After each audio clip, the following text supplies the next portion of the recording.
नाम पर वो केवल तुम्हारे जीवन को बिगाड़ने का सौदा है। इसके लिए अरबों रुपए विदेशों से आते हैं कि ताकि ऐसी चीजें बनाई जाए, ऐसे सीरियल बनाए जाए, ऐसी मूवी बनाई जाए जो कि इन लोगों को पागल कर देते हैं। क्योंकि हमें अपने बाप को बाप कहने में शर्म लगती है, लेकिन पराये व्यक्ति को बाप बनाने में हम बहुत जल्दी आगे आ जाते हैं। जब दुनिया के लोग भूखे नंगे घूमते थे तो हमारे देश भारत में विमान चला करते थे। आज वह सारा ज्ञान, सारी संस्कृति, सारी सभ्यता विलुप्त होती चली गई और आज हमारे पास बचा करना है थोड़ा सा, और वो भी तुमने नाचने गाने का साधन बना लिया। उसे भी तुमने केवल अपने जीवन में मनोरंजन का साधन बना लिया। कहते हो परमात्मा ने मिलते, कहां से मिल जाएगा परमात्मा? परमात्मा तो तुम्हें अभी इस जन्म को जाने दो ना।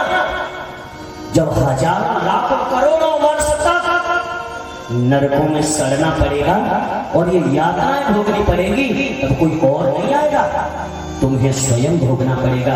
मेरी माताओं, अपनी बेटियों का घर बसने दो। इन बसते हुए घरों में आग मत लगाओ। हमारा दामाद तो बहुत अच्छा है, बेटी को हाथों पर रखता है। लड़का हमारा घरवाली का गुलाम है। हाँ, लड़का हमारा घरवाली का गुलाम है। दामाद जी बहुत अच्छे।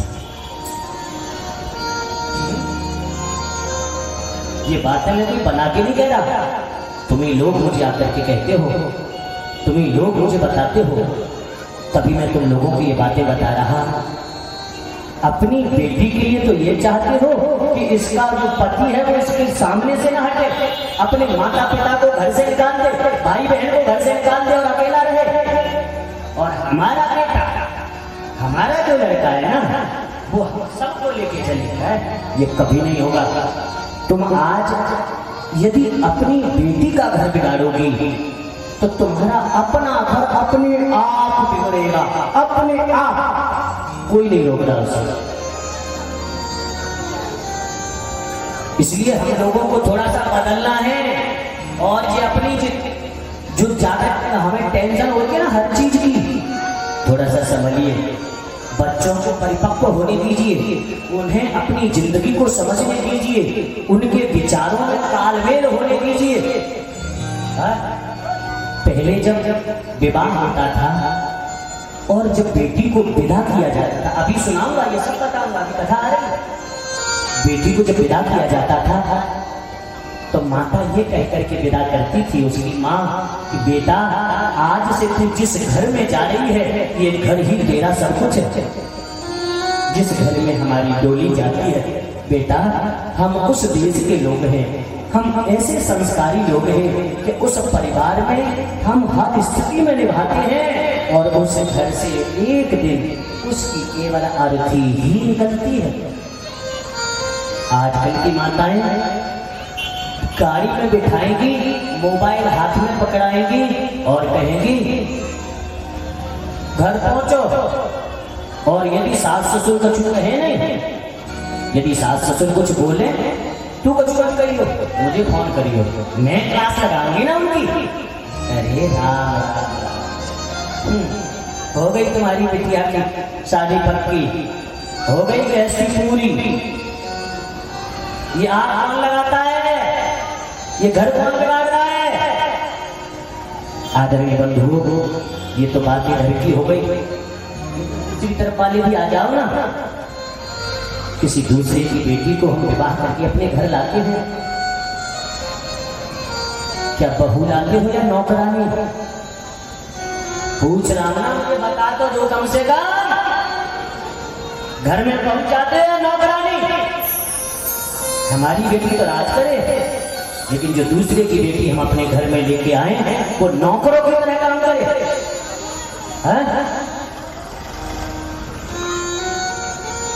कितने दिन तक चला लोगे भाई, कितने दिन तक संभाल लोगे? सुधर जाओ, सुधर जाओ, फिर कहता हूं सुधर जाओ। ऐसा काम वही करते हैं जिनके घर अपनी शायद बेटी ना हो, क्योंकि जिसके घर में बेटी है वो बेटी का मर्म अच्छे से जानता है कि अपने हृदय के टुकड़े को खुद से दूर करना कितना मुश्किल होता है। मेरी माताओं, मेरी बहनों, मेरे बंधुजनों, जिसको कन्या का विवाह की लाई है, हो सकता है कि उसके विचार अभी इतनी जल्दी हमारे घर में ना मिले, तो उसे भी तो मौका देना चाहिए, उसे भी तो एक अवसर मिलना चाहिए। आप लोग समझिए, समझाइए और उन बच्चों को अपनी गृहस्थी का मूल्य बताइए। बेटा, गृहस्थी का मूल शांति है, गृहस्थी का मूल सुख है। आजकल गृहस्थी का मूल क्या है? क्लेश। घरों में शायद ही ऐसा कोई घर बचा हो कि जिस घर में पति पत्नी में भैया रे हाथ में सीताराम सीताराम नहीं हो। इसका कारण केवल हम अपनी चलाते हैं, तो फिर कुछ दिनों बाद घर वाली भी अपनी चलाने लग जाती है। और जब सब लोग अपनी अपनी चलाएंगे तो वो घर कभी चल नहीं पाएंगे, कभी नहीं चल पाएंगे। इसलिए हो सके तो थोड़ा सा परिवर्तन करो अपनी सोच में, खुद को बदलो, अपने घर आई बहू को पूरा मान सम्मान दो, पूरा आदर दो। और अपनी बिटिया हमने जिस घर में दी है, उस घर में भी बार बार छोटी छोटी बातों को लेकर के पंचायत करने मत पहुंच जाओ। हर बात की शिकायत मत करो, नहीं तो उस परिवार में वो बेटी कभी भी घुल मिल नहीं पाएगी, कभी नहीं घुल पाएगी। और ऐसे लाखों घर हैं, एक दो नहीं, लाखों जिंदगियां नरक हुई पड़ी हैं, जिनके पास अब कोई साथ नहीं है। करेंगे तो क्या करें? कोर्ट में केस चल रहा है, 10 साल 12 साल में जब तक पिंड छूटेगा तब तक बूढ़े हो जाओगे। न शादी के रहे, न विवाह के रहे, न घर के रहे, न परिवार के रहे। क्या इसीलिए हम पढ़ते हैं? पढ़ाई का मतलब ये तो कभी नहीं था मेरे भैया। शिक्षा हम इसलिए प्राप्त करते हैं ताकि हम ज्ञानवान बन सके, समझदार बन सके, घमंडी बन जाएं, इसलिए तो हम नहीं पढ़ते। विद्या का मूल सूत्र क्या है? विद्या ददाति विनयम्। विद्या विनय प्रदान करती है, और यदि हमारे जीवन में विनय नहीं है तो वो हमारी विद्या भी बिल्कुल बेकार है।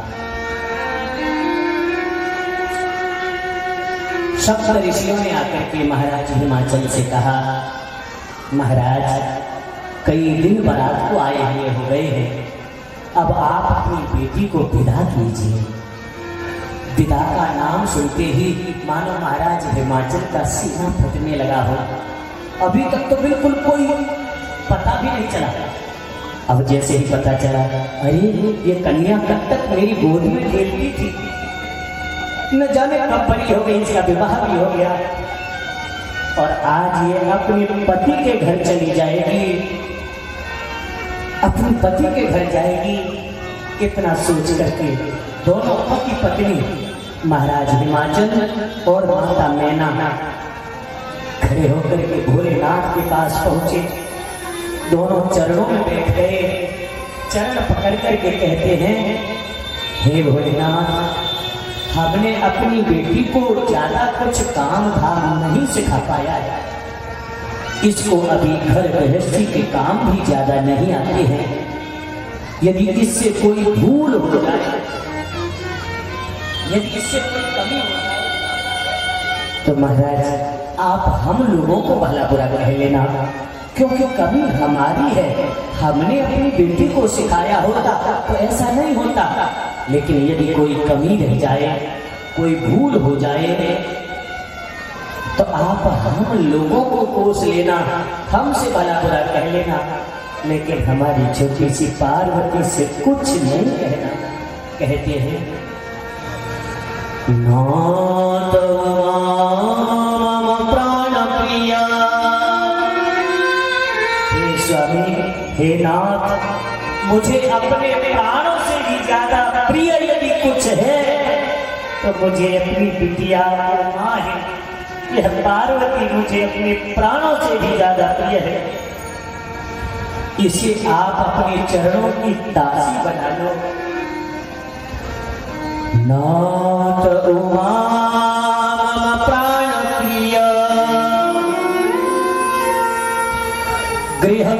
करी करे क्षमे सकल अपराध सब होई प्रसन्न वरदे। हे भोलेनाथ, हमारी बेटी से जो भी भूल हो जाए, कमी हो जाए, उसको आप क्षमा कर देना, उसको माफ कर देना। मेरे बंधुओं, मैंने ऐसे ऐसे लोगों को देखा है कि जिनके बेटे की बड़ी जवानी में मौत हो जाए, उनकी आंख में आंसू नहीं आता। ऐसे पाषाण हृदय लोग भी होते हैं, लेकिन वही लोग जब अपनी बेटी को विदा करते हैं तो ऐसे रोते हैं कि जैसे किसी बच्चे को छोड़ करके उसकी मां जा रही हो। तो जिस प्रकार वह बालक अपनी याद में रोता है, ठीक उसी प्रकार वह बाप अपनी बेटी के लिए रोता है, अपनी कन्या के लिए रोता है। क्यों? क्योंकि पूरे परिवार का पालन एक पिता करता है और उस पिता का पालन उसकी बेटी करती है, उसकी पुत्री करती है। बेटा हमारा तब तक है जब तक उसका विवाह नहीं हो जाता, और बेटी हमारी तब तक है जब तक उसकी आखिरी सांस नहीं हो जाती। ऐसे भी लोगों को मैंने देखा है। घर में वृद्ध माता पिता पड़े हैं, बीमार है, बेटा बहू को इतनी फुर्सत नहीं है कि अपने माता पिता को देख भी ले, लेकिन ससुराल में रहती हुई बिटिया जब सुनती है कि मेरे माँ की तबीयत खराब है, मेरे पिता की तबीयत खराब है, तब वो अपने सास ससुर की खूब सेवा करती है, चरण दबाती है, घर के सारे काम जल्दी जल्दी निपटा करके, माँ मैं थोड़ी देर के लिए जा रही हूँ, अपनी माँ को देख आऊं, मेरे बाबुल की तबीयत ठीक नहीं है, उनका मन ठीक नहीं है, एक बार मैं देख आऊंगी ना, तुम मैं भी अच्छे से घर का काम कर सकूंगी। मायके ससुराल से दौड़ेगी, मायके जाएगी, और जब तक अपने मैया बाबू से मिल नहीं लेगी, उसका मन ससुराल में नहीं लगता, अपने घर में नहीं लगता। किसी की बेटी को घर ला करके यदि तुम्हें दुख देना हो तो उसे मारो, पीटो मत। केवल 2 वचन उसके पिता के लिए कह देना। जो बेटी अपनी हर चीज सह जाएगी, लेकिन अपने पिता की बुराई कभी नहीं सुन पाएगी, कभी नहीं सुन पाएगी। क्यों? क्योंकि वास्तव में परिवार में पिता से सबसे ज्यादा कोई प्रेम करता है तो वो उसकी बेटी होती है, उसकी बेटी होती है। जब तक बेशक पूरा परिवार घर खा पी के सो जाए, लेकिन जब तक पिताजी नहीं आ जाते और बेटी उन्हें भोजन नहीं करा लेती, तब तक उसे नींद नहीं आती है। मेरे बंधुओं, बेटा हमारी प्रॉपर्टी का, हमारी संपत्ति का हिस्सेदार होता है, और बेटी हमारे दुखों की हिस्सेदार होती है, बेटी हमारी परेशानियों की हिस्सेदार होती है। लोग मरे जाते हैं कि हमारी बेटा हो, हमारी बेटा हो। बेटा करता क्या है? केवल जब हमारी मृत्यु हो जाती है ना, मृत्यु के बाद आता है और आकर के बस सिर में लठ मार करके खोपड़ी फाड़ के उसमें घी डाल देता है, तो उसे इतना ही तो काम करता है। बाकी मेरे बंधुओं, मेरी माताओं, बेटा होता है गेहूं का पौधा और बेटी होती है धान का पेड़। बेटा जिस घर में पैदा होता है उसी घर का होके रह जाता है, लेकिन 2-2 किलो की आन बान होती है। बेटी 2-2 घरों की, 2-2 किलो की जान होती है बेटी। और ऐसी बेटी जो तुम्हारा नाम समाज में बढ़ाने वाली है, ये जानकर कि मेरे गर्भ में बेटी है तुम मार डालते हो। उस कन्या की हत्या कर देते हो केवल इसलिए कि ये कन्या है या बेटी है। यद पापम ब्रह्म हत्यायां तुल्यं गर्भपातने, जो पाप ब्रह्म हत्या का लगता है उसका दूना पाप एक गर्भस्थ कन्या की हत्या का लगता है। अरे आजकल तो विज्ञान का जमाना है, देखना जरा जाकर के किसी डॉक्टर के यहाँ, जब तुम किसी गर्भस्थ शिशु को मारने जाते हो ना, तो पहले तो वह बालक गर्भस्थ शिशु अपने माता बहुत भला बुरा कहता है, और जब उसके नन्हे नन्हे कोमल कोमल अंगों को कैंचियों से टुकड़े टुकड़े करके जीवित अवस्था में काटा जाता है, तुम लोगों का हृदय नहीं पसीजता। इतना बड़ा पाप, इतना जघन्य पाप करने के बाद भी तुम अपने जीवन में सुख शांति चाहते हो, कभी नहीं आएगी, कभी नहीं। क्या कहती है बेटी? बेटी बनकर आई हूँ, माँ बाप के जीवन में बसेरा होगा कल मेरा किसी और के आंगन में। क्यों ये रीत रब ने बनाई होगी? कहते हैं आज नहीं कल तू पराई होगी। जिन हाथों ने पाल पोस कर हमें बड़ा किया, उन्हीं हाथों ने एक दिन हमें विदा किया। टूट कर बिखर जाती मेरी जिंदगी वही, फिर भी उस रिश्ते में प्यार मिले ये जरूरी तो नहीं।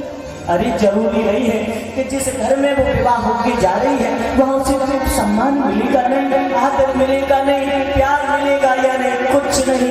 इसलिए मेरे बंधुओं में इतना कहता हूँ, बेटे से जितना हम प्यार करते हैं उससे कम 4 गुना प्रेम, 4 गुना प्यार हमें अपनी बेटी को देना चाहिए, अपनी बिटिया को देना चाहिए, क्योंकि उसके हिस्से में केवल यही माँ बाप का ही प्यार होता है।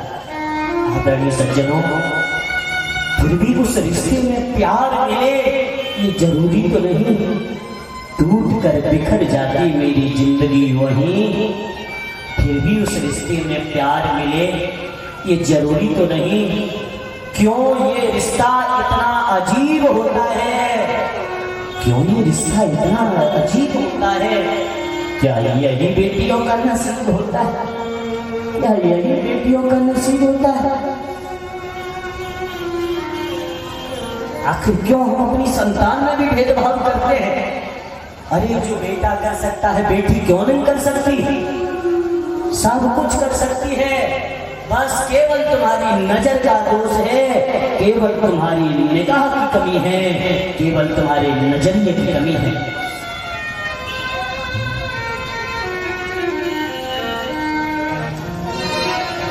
बेटे का सम्मान है जग में,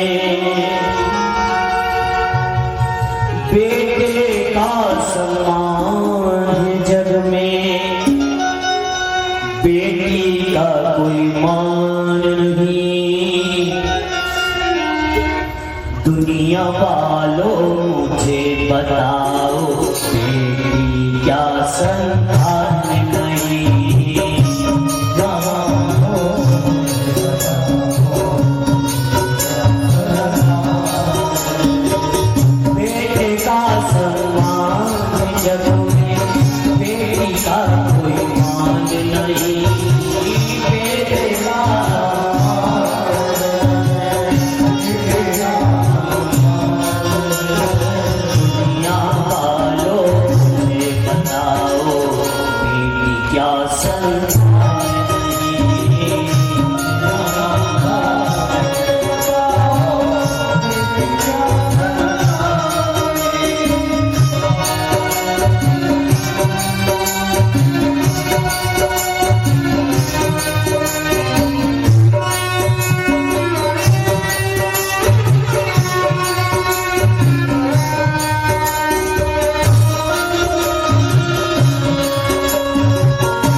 ऐसा मैंने अपने यही देखा है। तो यदि बेटा नहीं हो तो ऐसे ऐसे महापुरुष हैं इस धरती पे कि वो दूसरा विवाह करने को राजी हो जाते हैं। हमारे बेटा नहीं ऐसी, हम तो दूसरा विवाह करेंगे। अरे राम राम राम राम, जरा कुछ अपनी बुद्धि को संभालो, कुछ सोचो। यदि इस जगह तुम यदि स्त्री होते फिर क्या करते? बेटा होना बेटी होना ये किसी के हाथ की बात है क्या? ये तो तुम्हारी अपनी किस्मत की बात है। तू दूसरा विवाह कर ले, उसके भी बेटी हुई तो फिर क्या करेगा? वो भी माता जानकी की याद में रो रहे थे। सुख सारिका जानकी जाए, कनक पिंजर राखी पठाए। सुख सारिका जानकी जाए, कनक पिंजर राखी पठाए। व्याकुल काहि कहाँ भजे, सुनि धीरज हरहि अभय।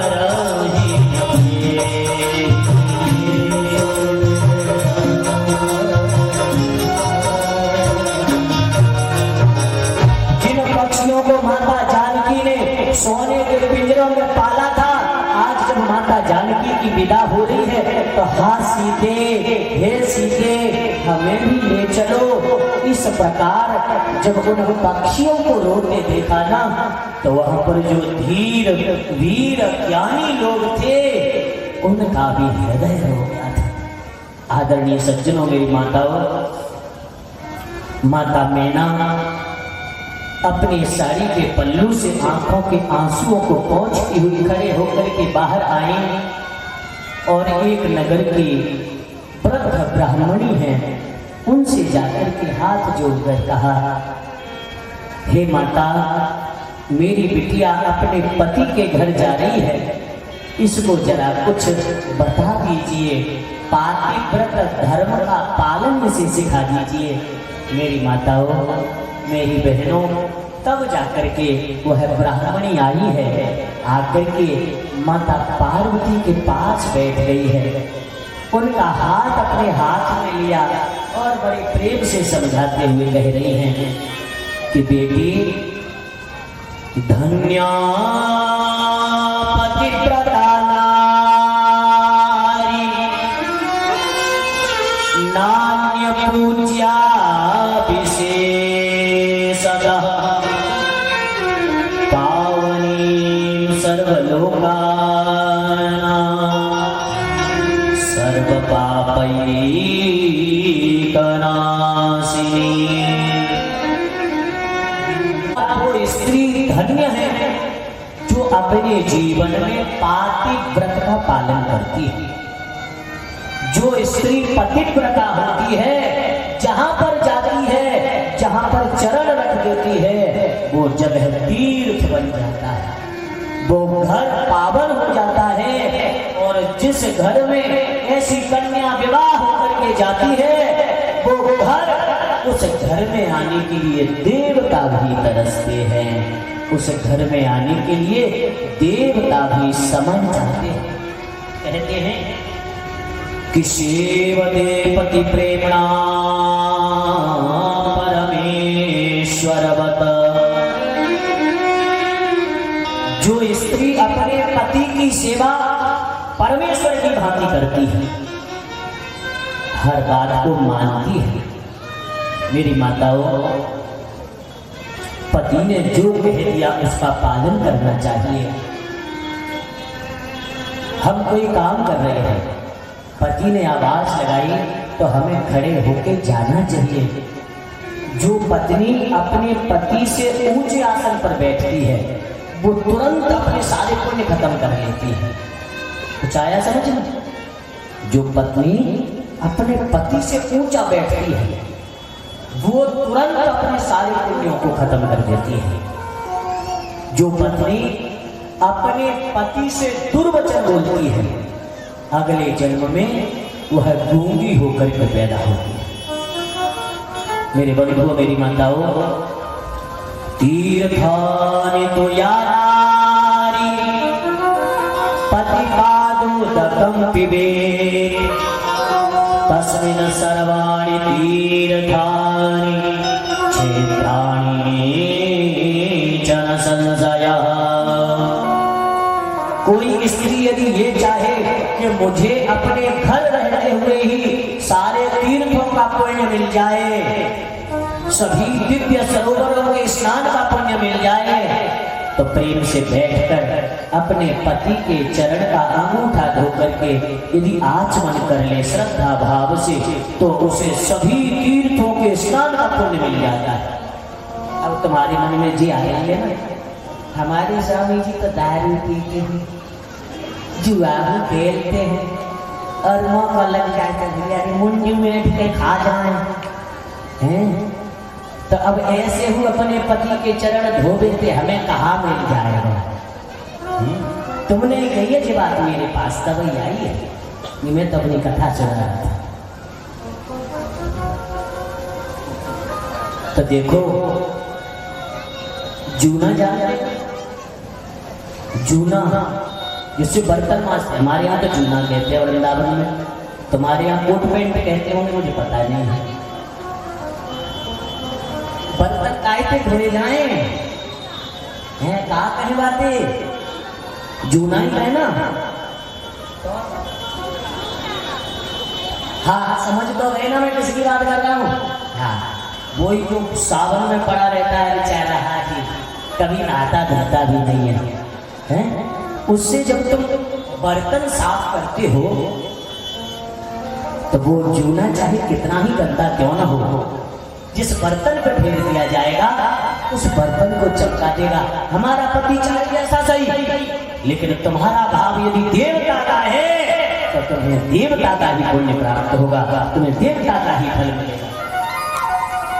मंदिर में मूर्ति पत्थर की, उसको हमने भगवान मानकर पूजा, भगवान समझकर उसकी पूजा करी, तो मंदिर में विराजमान वह विग्रह चाहे लाख वर्ष तक मंदिर में बना रहे, लेकिन उनको भगवान मानकर पूजा करने वालों को तो सदगति ही मिलती है।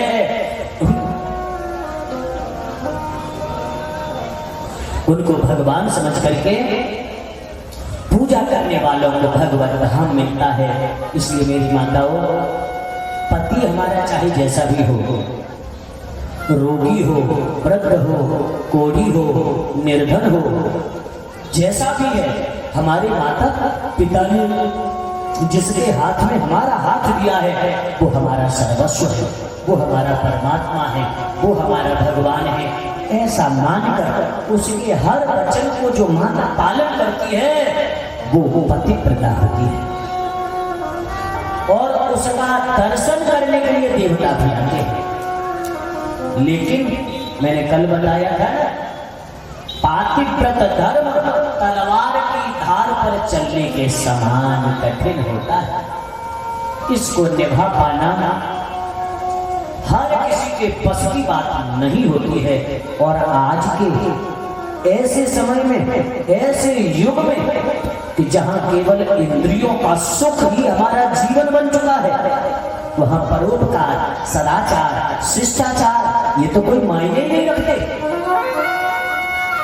मेरे बंधुओं मेरी माताओं, तो इस प्रकार कोई स्त्री सारे तीर्थों का पुण्य पाना चाहे तो अपने पति की प्रेम से सेवा करे, आवाज लगाए, सुने, बोले, उस काम को करे। यहाँ तक लिखा है इसमें तो कि यदि हम भजन भी कर रहे हैं, माताएं ध्यान दें, हम भजन भी कर रहे हैं, पति हमारा आवाज लगाता है, तो बेशक माला आदि छोड़कर भी चले जाओगे ना तो भी तुम्हें पाप नहीं लगेगा, उसका पूरा फल मिलेगा, क्योंकि तुम अपने पति की सेवा में हो। लेकिन ये नियम करने होते हैं, एक दो दिन से कुछ नहीं होगा।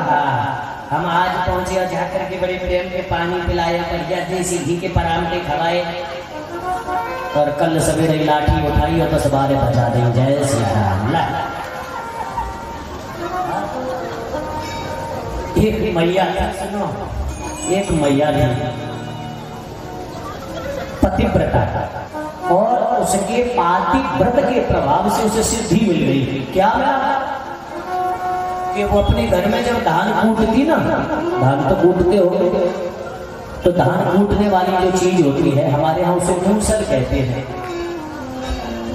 तो उस धान कूट रही थी, तभी उसके पति ने जो बाहर खेत में काम करने गए थे दरवाजे पे आकर के आवाज लगाई, माता ध्यान से सुनो, काम की बात आती है ना, ऐसे करने लग जाते हैं ना, हाँ मैं सोई समझ जाता हूँ, ये सुनना नहीं चाहते।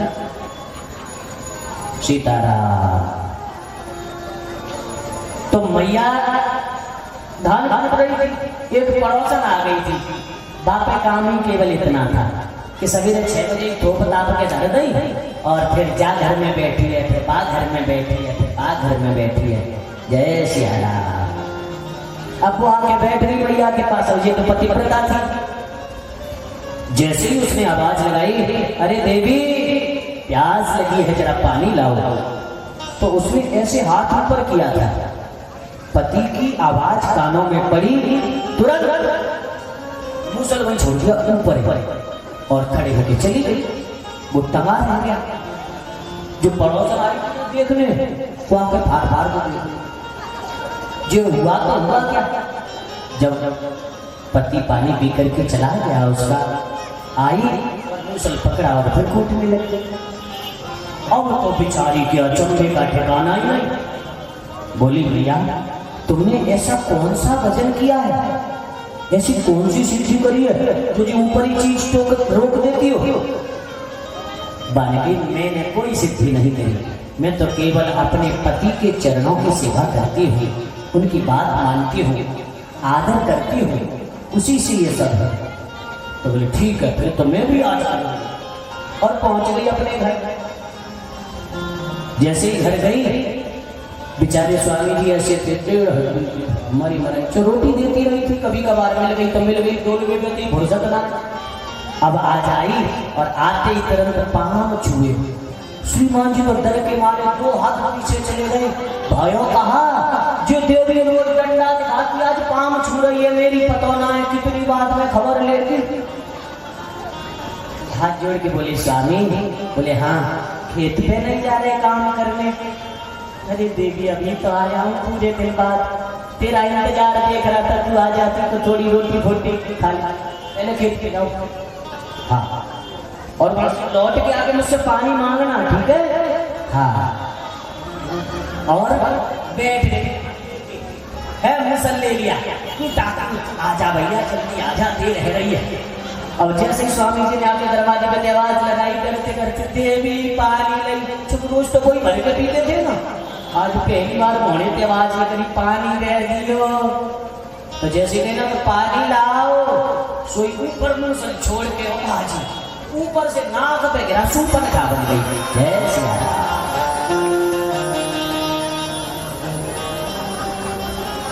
तो भैया हम यदि ये सोचे कि एक दिन यदि अपने आदमी से ढंग से बोल लेंगे तो दूसरे ही दिन देवता हमारे सामने प्रकट रह जाएंगे, तो जिद होगा, ऐसा नहीं होगा। देखो जब हम लगातार जो हमारा जीवन बीत गया उसे छोड़कर उसे परमात्मा को समर्पित करके आगे के जीवन में हमसे कोई भूल ना हो, कोई कमी ना हो, इसलिए हम इन कथाओं को सुने और इनके अनुसार अपने जीवन को जीने का प्रयास करें, जीने की कोशिश करें।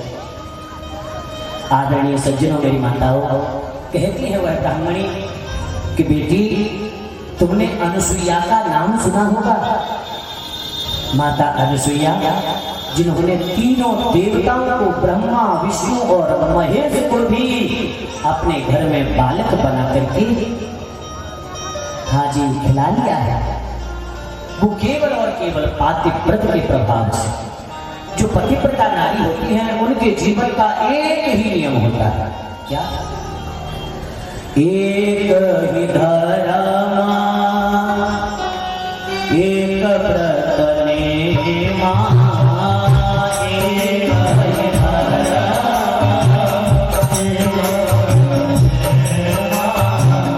काया वचन पति पद प्रेमा।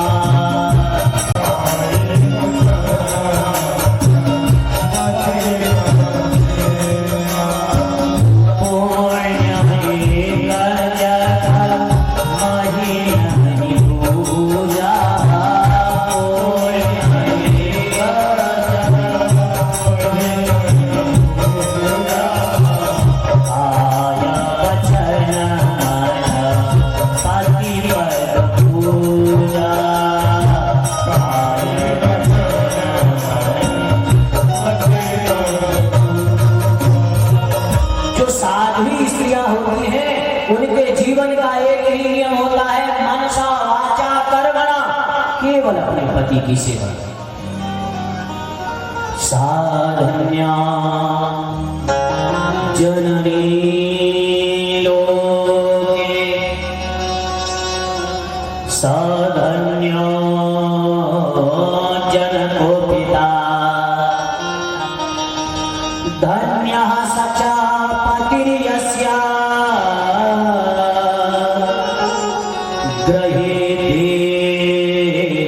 पतिव्रता। बेटी, वो माता पिता धन्य हो जाते हैं, वो कुल पावन हो जाता है जिस घर में कोई पतिव्रता जन्म लेती है।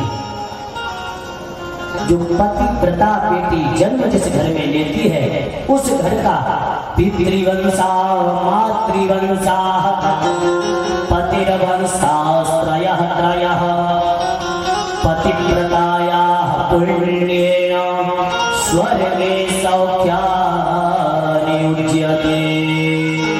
वो एक बेटी 3 कुलों को तार देती है। किस किस को? मातृवंशा, अपनी माँ का वंश। हमारी माँ जिस कुल की है उस कुल को तार देती है। पिता का वंश और अपने पति का कुल, तीनों को तारने वाली एक पतिव्रता नारी होती है। कहते हैं भार्यामूलं गृहस्थस्य भार्यामूलं सुखस्य च। गृहस्थी का मूल केवल पत्नी होती है। गृहस्थी में सुख शांति पत्नी की वजह से होती है। इसलिए जो पुरुष वर्ग है, अब वो भी जरा ध्यान से कान खोल के सुनिए। यदि पराई कन्या को विवाह करके तुम अपने घर ला करके उसे यदि नौकरानी समझते हो तो तुमसे बड़ा दुष्ट, तुमसे बड़ा पापी, नीच कोई नहीं हो सकता। ये तो तुम्हें तब पता चलेगा जब तुम्हारी अपनी खुद की बेटी होगी और उसके साथ जब यह व्यवहार किया जाएगा तब तुम नौनो आंसू रोओगे। आदरणीय सज्जनों, जो व्यक्ति अपनी साध्वी पत्नी को धोखा देता है, अपनी पत्नी के साथ दुराचरण करता है, बुरा व्यवहार करता है, ऐसा व्यक्ति जीवन भर तो क्लेश में रहता है। इस जन्म में तो क्लेश में रहेगा ही रहेगा। उसके घर में सुख शांति कभी नहीं आएगी। और तीसरी बात, अगले जन्म में जब पैदा होगा ना तो एक आंख भी नहीं होगी, काना बन के पैदा होगा। सो विवाह का मैटर ही खत्म हो जाएगा। हाँ, फिर न घरवाली मिलेगी, जीवन भर ठोकते ठोकते रह जाएगी। शाम को कारी खेकड़ी जो रोटी ठोक के खा लियो करोगे और इसी तरह जन्म जन्म बीत जाएंगे। यदि तुम अपनी पत्नी का अपमान करोगे, अपनी पत्नी के साथ बुरा आचरण, बुरा व्यवहार करोगे, हाँ जी, तो तुम्हारे घर में सुख शांति समृद्धि सब चली जाएगी, कुछ भी नहीं बचेगा। अतः हम लोगों को अपने घर में सुख और शांति के लिए पति पत्नी दोनों को एक दूसरे की भावनाओं का आदर करना चाहिए। ये विशेष बात आप दोनों समझिए। जब कभी कोई बात मन में आ जाए मुझे क्रोध हो तो आप चुप हो जाओ, आपको क्रोध आए तो आपका पति शांत हो जाए, तो इस तरह से तो ये जीवन की गाड़ी चलती रहेगी। लेकिन जहां पति ने आधी बात कही और तुम तना के बन बैठे, जय श्री राम, फिर उस दिन न तो बच्चे भोजन करेंगे न घर वाले करेंगे, बस सारे दिन यही होता है। और लड़ाई का भी कोई विशेष कारण नहीं होता। हाँ, लेकिन कच्ची मैया तो बेचारी इतनी अच्छी हमें, वो तो फैशन में मुँह फुला ले। हाँ, उन्हें लगे कि 10-15 दिन है गए आदमी के झगड़ा भयो ना, चला पैसे ने मुँह फुला लिया जाए, तो वैसे हंसी राजी उसी में ही लोग मुंह फुला के बैठ जाते हैं। अरे राम राम राम, कहते हैं कि यथा गंगा गाहने शरीरं पावनं भवेत्, तथा पतिव्रतां दृष्ट्वा सकलं पावनं भवेत्। जिस प्रकार मां गंगा में स्नान करने से हमारे पाप मिट जाते हैं, ठीक उसी प्रकार एक पतिव्रता नारी का यदि हमें दर्शन भी मिल जाए तो भी हमारे जीवन के पाप मिट जाते हैं, पाप नहीं रहते। आदरणीय सज्जनों, हमारे धर्म में पत्नी को धर्म पत्नी कहा जाता है। जो अपने पति से धर्म कराए, जो रोज खींच के लटका के मॉल में ले जाए, सिनेमा में ले जाए, वो धर्म पत्नी नहीं हो सकती। हाँ जी, वो तो खाली जो बाइक होगी वो पक्की। हाँ, हमारी हिंदी और संस्कृत में पत्नी के 47 नाम है। हाँ जी, और तुम अंग्रेजन के भैया रे मानसिक गुलाम हो, तुम पे एक ही शब्द है, केवल बाइक। एक आदमी थोड़ा पढ़ लिया, अब घरवारी मिल गई गांव की। अब जब घरवारी आई तो उसने कहा देखो हमारे अंग्रेजी में बोला करो, क्यों हम अंग्रेज हैं। अच्छा, तो उसने अंग्रेजी सिखाई। बोले कि कोई पूछे ना ये कौन है, बोले ये हमारे हस्बैंड है, और तुम्हारी पूछे ना तुम बता देना हम इनकी वाइफ है। ठीक है, एक पड़ोस की बेचारी मैया आई, कहीं पे आई होगी दूर से, बिहार पीछे हो गया। बोली क्यों, जो कौन है तेरे, बोले जे मेरे हैंडपंप है, हमें इनके पाइप है।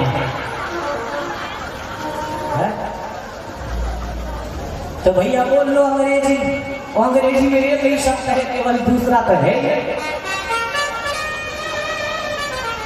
लेकिन हमारे यहाँ तो भैया देखो पत्नी है, धर्म पत्नी है, भार्या है, जोरू है, इतने 47 है। मैंने इसके पर्यायवाची ढूंढे थे, 47 पर्यायवाची है पत्नी के। बोलिए शंकर भगवान की। तो हमारे धर्म में पत्नी को धर्म पत्नी कहा जाता है। जो अपने पति से धर्म कराए वो धर्म पत्नी है। अब देख लो, तुम अपनी संख्या देख लो। हाँ, और तुम्हारे घर वाले कहाँ हैं? ये भैया तुम जाना, इतने से बैठे पीपरा के नीचे, पता ना है कहाँ से आए हैं। तो धर्म पत्नी फिर कैसे बन जाओगी जब अपने पति से धर्म नहीं करवाओगी? तो हम कोई रोज थोड़े ना आने वाले। 4-6 साल में कभी कभी चक्कर लगता है, 3 साल में लगा है, अगली बार पता नहीं 6 साल में लगे, कितने साल में लगे, कौन जाने। एक जगह कथा हो रही थी, सुनो। अब कथा में मैया बेचारी समय से आती और प्रेम से बैठ के कथा सुनती, सबसे आगे बैठ जाती। आज 4-5 दिन हो गए, घर जाके देखा उनके स्वामी की मई बाहर बैठी पत्ता फेंक रहे। जाके बोली चलो खड़े हो ना, सारा दिन हो जाता है। लेके घर पहुंची, जाके बोली तुम्हें पता है योगी बाबा स्थान पर कैसी सुंदर कथा है रही है, वहां से आने का भी मन नहीं करता है। तुम यहाँ पड़े रहते हो, सारा दिन यहाँ तो सो लिए, खर्राटे मारेंगे, आँख खुल गई तो पत्ता खेल लिए। पत्ता जानते हो कि नहीं? हाँ जरूर जानते हो। तो यहाँ पत्ता खेलते रहते हैं, चलो मेरे साथ। बोले देख देवी, मुझसे मेरा मन कथा में लगता नहीं, और जो कथा सुनाने वाले आचार्य जी आए हैं ना, बहुत खतरनाक है। आगे वाले को न बोलने देते हैं, न सोने देते हैं, भैया हिलने भी नहीं देते हैं। अब बता तू मेरी कैसे कथा सुनी जाएगी? पीछे बैठ जाइए, पीछे तो नहीं दिखोगे?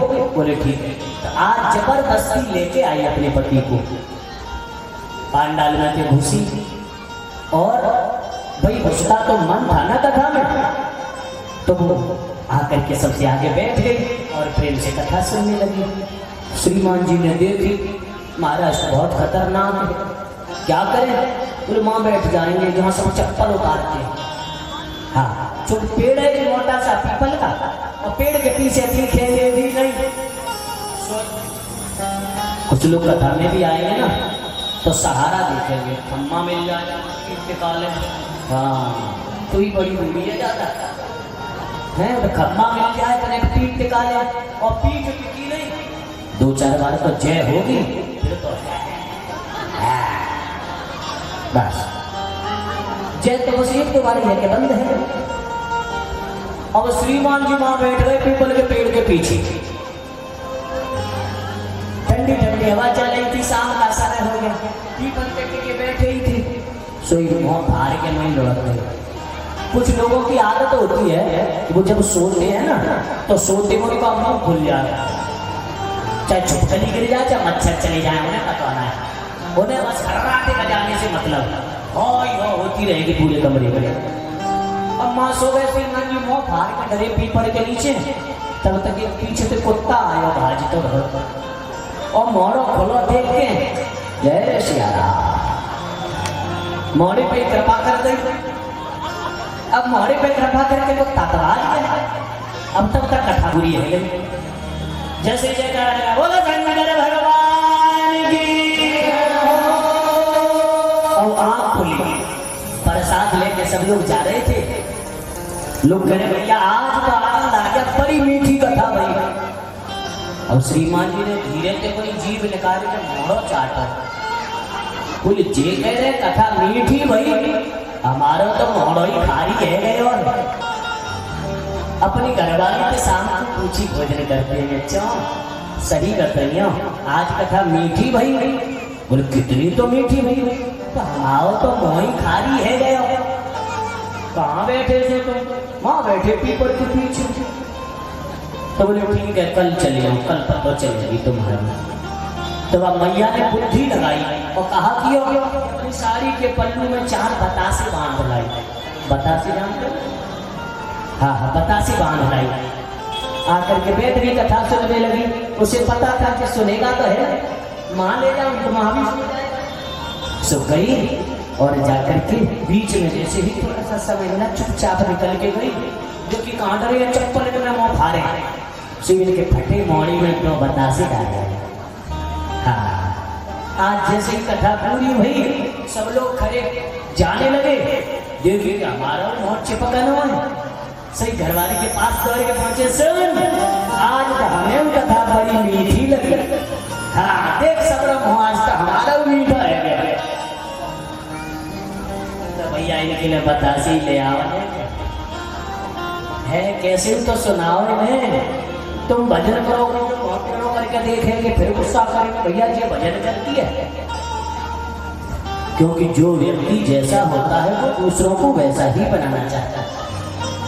यदि तुम धार्मिक हो तो दूसरों को धार्मिक बनाओगे, और रोज शाम को ढक्कन खोलते हो तो ऐसा ही ढूंढोगे भैया 2 गिलास वो पी जाए। तो मेरे बंधु, यदि हम धर्म पत्नी हैं, सीधा सीधा तात्पर्य है कि अपने पति को धर्म के लिए प्रेरित करना। हाँ जी, लेके आइए, अपने पति को धर्म के लिए प्रेरित करना, ये धर्म पत्नी का मुख्य काम होता है। धर्म कभी भी करो, दोनों लोग साथ बैठकर करो, इससे आपस का प्रेम भी बढ़ता है, घर में सुख शांति भी बढ़ती है, और हमारा जीवन भी मंगलमय बनता है। कहते हैं कि आज पत्नी का जो धर्म है ना, वो है अपने पति के चरणों की सेवा करना। करे हो सदा संग कर पद पूरा,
बेटी हमेशा सदा भगवान भोलेनाथ के चरणों की तुम पूजा करना। और जो मैंने विधि नियम बताए हैं, एक पतिव्रता नारी के ये लक्षण होते हैं बेटी कि पति के जगने से पहले वो जगती है, पति को भोजन कराने के बाद भोजन करती है, घर को संभाल कर रखती है। घर में आपने देखा होगा सामान बिखरा पड़ा रहता है, कुछ 4 चीजें इधर पड़ी हैं, 6 चीजें इधर पड़ी हैं। समझ लो उस घर में समृद्धि नहीं आती, आ भी रही होगी तो भी चली जाएगी। अपने घर को हमेशा साफ सुथरा और सजा के रखना चाहिए। घर की चीजों को कभी भी इधर उधर नहीं फेंकना चाहिए, संभाल के रखना चाहिए, क्योंकि पत्नी को ग्रह लक्ष्मी भी कहते हैं, जो घर की लक्ष्मी है। और लक्ष्मी यदि इस तरह फूहलता से रहे तो भैया वो काहे की लक्ष्मी है। फिर मेरी माताओं, हम शाम को भोजन बनाएं, भोजन करें और भोजन के बाद कभी भी रसोई घर में जूठे बर्तन नहीं छोड़े। इससे घर में क्लेश पैदा होते हैं, दरिद्रता आती है।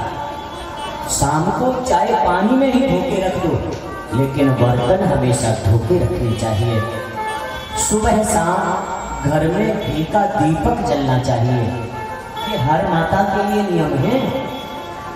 सुबह प्रातः काल हमारे घर में दीपक जले और शाम को जो ये संध्या काल होता है, जिस समय सूर्य नारायण अस्त हो गए हैं और चंद्रदेव निकले नहीं हैं, उस समय आप दीपक जरूर जलाइए।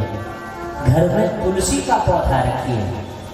जिस घर में तुलसी का पौधा होता है उस घर में आदि व्याधि नहीं घुसती। जिसके गले में रुद्राक्ष होता है उसको ऊपरी परेशानियां नहीं सताती।